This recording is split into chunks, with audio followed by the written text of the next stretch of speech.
नमस्कार, बहुत-बहुत स्वागत है आपका अपने चैनल में। मैं सुचेता आज आपको विशेष जानकारी देने वाली हूँ गुप्त नवरात्र के विषय में। गुप्त नवरात्र इस बार बहुत विशेष होने वाली है। क्यों, इसका क्या शुभ और क्या अशुभ परिणाम आपके जीवन में पड़ सकता है, ये सारी जानकारी प्राप्त करने के लिए अंत तक वीडियो आप अवश्य देखें। ये बहुत ज़्यादा आपके लिए महत्वपूर्ण सिद्ध हो सकती है। हम सब जानते हैं कि वर्ष में 4 नवरात्र होते हैं, 2 प्रत्यक्ष एवं 2 गुप्त। 2 प्रत्यक्ष नवरात्र अर्थात चैत्र और शारदीय नवरात्र, जिसे बड़ी धूमधाम से मनाया जाता है, और 2 गुप्त नवरात्र। और यह जो गुप्त नवरात्र आषाढ़ शुक्ल पक्ष में पड़ने जा रही है, इसे हम शाकंभरी या गायत्री नवरात्र भी कहते हैं।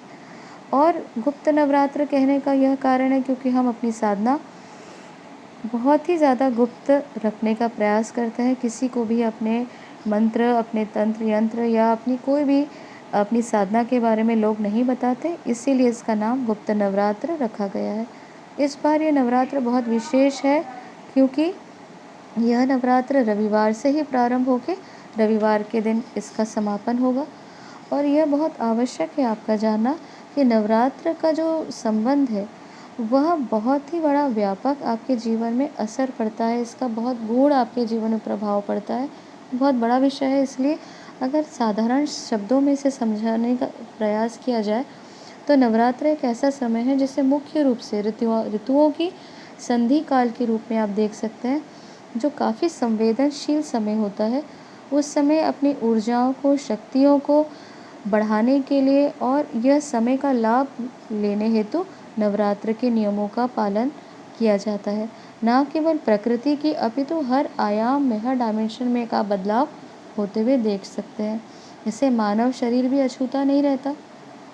इसीलिए शारीरिक, मानसिक, आध्यात्मिक स्वास्थ्य की उन्नति के लिए या उनको अपने आध्यात्मिक जीवन को, अपने शरीर की शक्तियों को बढ़ाने के लिए हम कुछ नियमों को निर्धारित जो नियम हैं हमारे सिद्धों और ऋषियों द्वारा, उनका पालन करते हैं।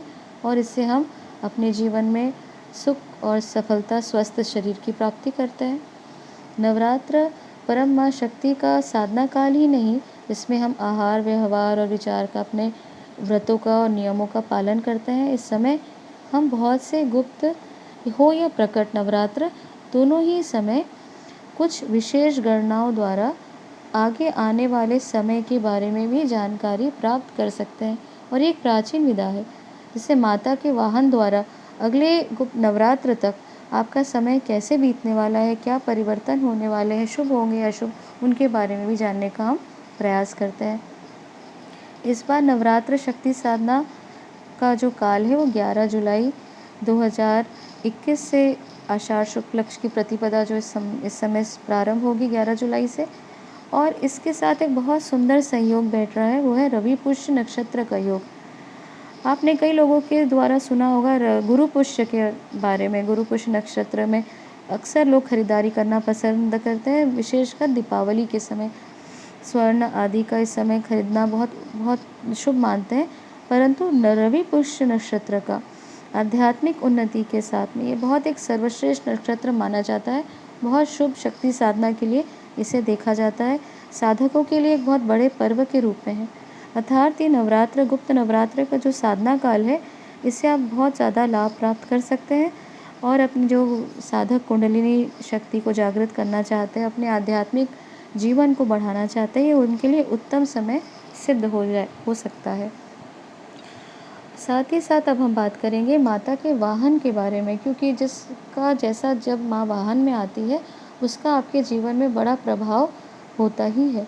क्योंकि जैसे आपको पता हो कि प्राचीन काल से ही ये एक गणना का, एक माता के वाहन के द्वारा प्राचीन एक विधा, जैसे मैंने बताया, इससे हम आगे आने वाले समय के बारे में जान सकते हैं। जैसे आपको पता हो कि बारिश होने वाली है तो आप सावधान होकर, सतर्क होकर छाता, रेनकोट आदि की व्यवस्था कर लेते हैं। वैसे ही अगर कोई बड़ी विपदा या कोई बड़े परेशानी का कारण अगर आपको जीवन में होता हुआ दिखेगा तो आप उसकी भी अपने जीवन में तैयारी करके उससे बचाव कर सकते हैं। और यही एक उद्देश्य है कि माता के वाहन को बताने का, उसको विश्लेषण करने का। और यह आवश्यक है कि माता के आने और जाने की जानकारी भी हमें होनी आवश्यक है। कौन से वाहन में माता आ रही है और किस वाहन में माता का जाने का वाहन होने वाला है, क्योंकि उसी के अनुसार ही आप विश्लेषण करके सही और सटीक जो गणना कर पाएंगे। कई लोग मात्र नक्षत्र के बारे देखकर, या कई लोग सिर्फ माता के आने जिस वाहन में माता आ रही है उसको ही देखकर गणना करते हैं, परंतु ये अधूरी जानकारी है। आपको नक्षत्र के साथ माता के आने और जाने दोनों इन सारी चीज़ों को ध्यान से इनकी जानकारी देखकर ही विश्लेषण करना उचित होगा। इस बार माता का वाहन हाथी होने जा रहा है। माता हाथी में आने वाली है, और हाथी में आना जिसे बेहद ही शुभता का प्रतीक माना जाता है। अच्छी पैदावार, अच्छी फसल का होना, संपन्नता, लाभ, सफलता आदि सुखों का एक द्योतक के रूप में देखा जाता है। परंतु जब माता हाथी से ही वापस लौट जाती है, इसका अर्थ है पूर्णतः जो विपरीत परिस्थिति का निर्माण होता हुआ दिख रहा है। अगर माता हाथी में ही आए और हाथी में ही जाए तो इसे बहुत अशुभ, नकारात्मक फल प्रदान करने का एक योग माना जा सकता है। और इस वर्ष आषाढ़ जो नवरात्र 11 जुलाई को पड़ रही है, ऐसा ही योग बन रहा है। माता हाथी में आके हाथी में ही जाएगी, जिसे अशुभ संयोग के रूप में देखा जा सकता है। इसी कारण फसल में हानि होती हुई देखी जा सकती है, महंगाई और बढ़ेगी और जनसाधारण में असंतोष व्याप्त होगा, और इसके कारण अराजकता की स्थिति निर्मित हो सकती है। सत्ता और शासन के लोगों को इस समय सतर्क रहना आवश्यक है। और असामाजिक और विपक्षीय जो दल हैं, बहुत लोलुप, जो सत्ता के लालच में कुछ भी कर सकते हैं, वे इसका पूरा लाभ प्राप्त करने का प्रयास करेंगे और देश में अस्थिरता की स्थिति का निर्माण करने का पूरा प्रयास होते हुए अब अभी देख पाएंगे। और इसलिए आपको बहुत सतर्क और सावधान रहना आवश्यक है। साथ ही युद्ध की स्थिति निर्मित भी होती हुई दिखेगी, क्योंकि जब आपका देश अस्थिर होगा या आपस में लोग मतभेद या महंगाई, असंतोष के कारण जूझ रहे होंगे, तो जो आक्रमण जो आपके शत्रु देश हैं, उस समय ये उनका ये जो दुस्साहस होता हुआ आप देख पाएंगे। इसीलिए इस स्थितियों को आपको इनसे बचना चाहिए। प्राकृतिक आपदाएं भी होती हुई दिख रही हैं, भूकंप, बाढ़ और सूखा जैसे योग भी बन रहे हैं। अतः सावधान रहें और उपाय करें। उपाय एक सिंपल एक तरीका है जिससे आप बड़ी हानि से भी आप बच सकते हैं। जैसे मैंने बताया कि अगर बारिश हो तो छाता एक उपाय है, वैसे ही ज्योतिष आपको उपाय भी प्रदान करता है। सिर्फ प्रॉब्लम नहीं बताता, परेशानियां तो हैं, परंतु हर परेशानी का कोई ना कोई उपाय अवश्य होता है। इसीलिए अपने दिए गए गुरुजनों द्वारा, आपके घर के बड़ों द्वारा जो उपाय आपको दिए जाते हैं, अपने जीवन को और सुख और सफलता को बढ़ाने के लिए उन्हें आप अवश्य करें। अपनी साधना अवश्य बढ़ाएं, साथ ही साथ सात्विक और सनातनीय परंपरा को अपनाने का प्रयास करें, ये बहुत आवश्यक है। और प्रकृति से जुड़ने का बहुत आवश्यक है। इस समय हमें जुड़ना ही चाहिए, पेड़ लगाना चाहिए, क्योंकि ये समय बड़े प्राकृतिक आपदाओं का है। अगर आप प्रकृति के प्रति अगर आप ग्रैटिट्यूड अपना प्रेम अगर दिखाते हैं, तो अवश्य प्रकृति भी आपकी रक्षा करने का एक प्रयास कर सकती है, क्योंकि हमने बहुत प्रकृति को नुकसान पहुंचाया। इसीलिए प्राकृतिक आपदाओं को हम निमंत्रण दे रहे हैं।